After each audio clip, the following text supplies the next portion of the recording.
We're talking about the chin today. So today we're going to have a chin wag about chin acne. I've just thought, I don't know how many people are familiar with British slang, or that basically means we're going to have a chat about acne.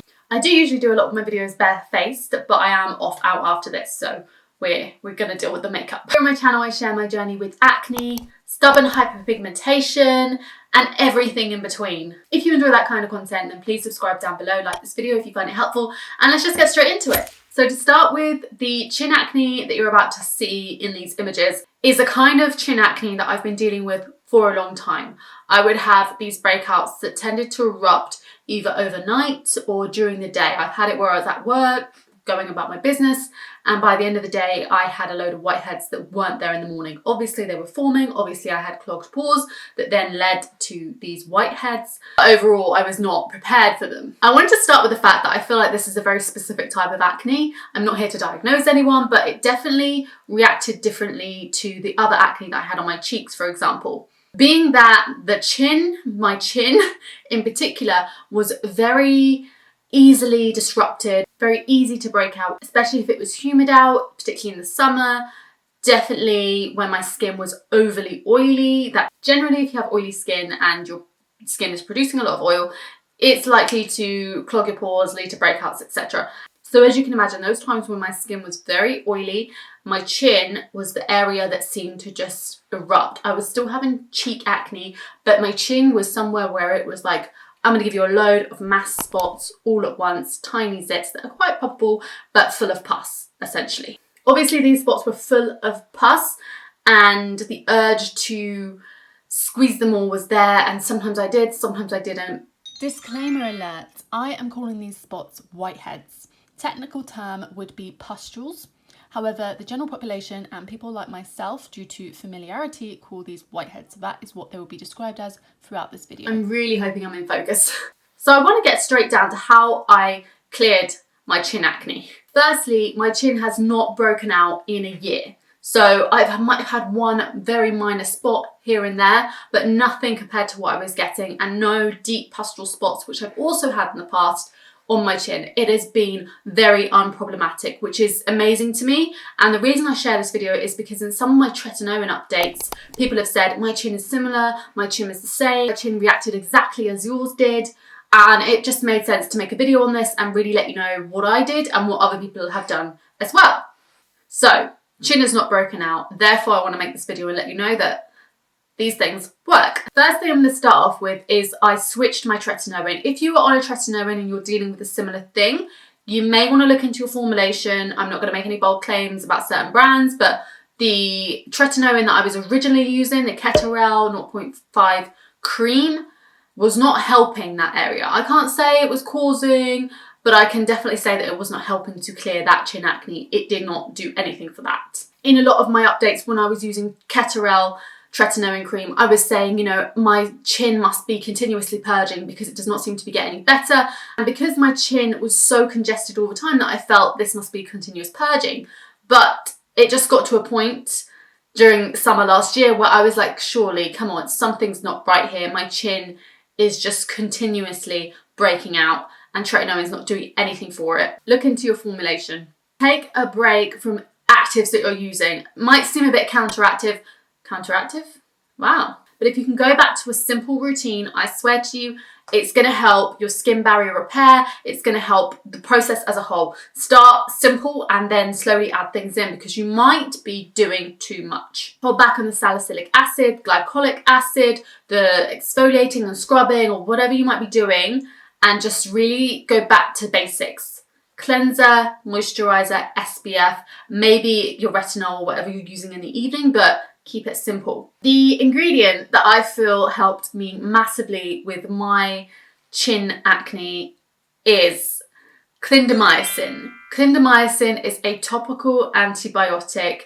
Your skin does become resistant to it, so you're only going to be on it for a certain amount of time or in a certain formula, but it worked wonders on my skin. I had mine in my Dermatica formula. I have many videos on Dermatica. I will link them all down below. I'll put information and cards about Dermatica so you guys can look into it if you are interested. But essentially, the treatment that they put me on was clindamycin 1%, Adapalene 1%, and Niacinamide 4%. And you could obviously argue that all of them combined together made the difference, but based on what I know about clindamycin and my past with retinoids, I felt that it was the antibiotic element that really helped with my chin.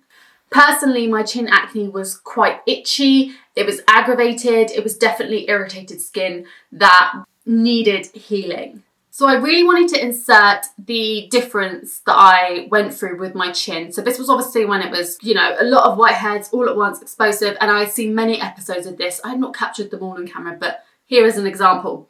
I then started my Dermatica treatments. My skin immediately, I saw a difference, but it was still red and irritated, and then it became glowy, clear, and amazing like it is today. Obviously I have makeup on, but take my word, it's doing so well. Something that other people might overlook is this specific ingredient, which I'm going to put up on the screen here. And SLS is essentially very drying to the skin. It is related to skin problems. I will link some information here about that so you guys can really understand. Again, I'll put more detail down in the description. I had a comment from somebody. They've kindly allowed me to include this in the video. This comment was really interesting because for them, they found that their toothpaste and the SLS inside that was affecting their skin. This might sound like a bit crazy. How can the two be linked? But they are. Carolyn Hirons, who I know, well, I don't know personally, but who I love. Carolyn Hirons has spoken about this quite a bit. It is a known fact that it can be impacting. It can definitely be a link to perioral dermatitis and possibly certain breakouts. I will insert more information down below if that's something you want to look into, you've not explored yet. You may also want to remove SLS from your cleanser. Now, this is not for everybody. I personally still use that kind of cleanser. I never really looked into my toothpaste. It wasn't necessarily a solid link for me. However, SLS in a lot of cleansers can be very drying. It's usually in the foaming cleansers as well. What else? So, now I spoke about the formulation of your tretinoin, and this links into this tip here. Evaluate your skin products and your makeup, because there are definitely comedogenic sun creams, foundations, concealers, powders. If you are really looking to get rid of that chin acne for good, you need to evaluate what you're using. For me personally, I really avoided oils for a period of time. Oils are not the devil, even for acne prone skin, but you need the right oils. I discovered jojoba oil, which is just so different, and it's a dry oil. It doesn't leave the skin that greasy, horrible residue. So I, looked into that, and all I can say is do the same. Really evaluate what you're using. If you do find that when you're wearing a specific sun cream, your chin the next day, or you see some spots forming, it may be contributing to your acne. One thing that really helped me to clear my chin acne, which is not easy, I might say, especially if you are somebody that is a picker, and that is to not pick your spots, not to use an extractor tool, not to get in there, because yes, there is a chance that you may spread the bacteria.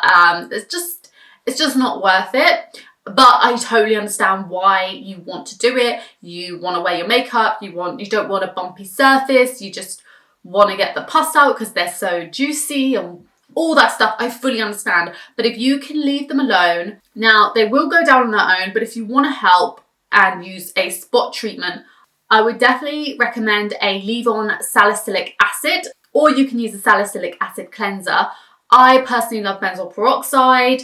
Another thing that I love to do is wear a clay face mask. Clay face masks essentially pull all the oil and impurities from your skin, and it's just going to help to dry up those spots. You can, of course, just use it on that particular area. But the thing that I really want to stress here is don't overdo it. Don't be doing a salicylic this and then a clay mask and then, extractions, or just too much at once. It's just going to aggravate the area and lead to irritation, which could then lead to more acne forming. If you are able to take a break from makeup, that may be beneficial, but it's not something that I'm going to absolutely advise. It's not something I felt massively helped me. I have had a break from makeup many times, especially during this pandemic, but it's not something I'm like, yes, the break from makeup really helped heal my skin. So I really didn't want to make this video too long. I really wanted to get to the point of the real tips that helped me to clear my acne and could possibly help you. These tips are specifically for the chin acne because that is the element I've managed to completely clear my skin of.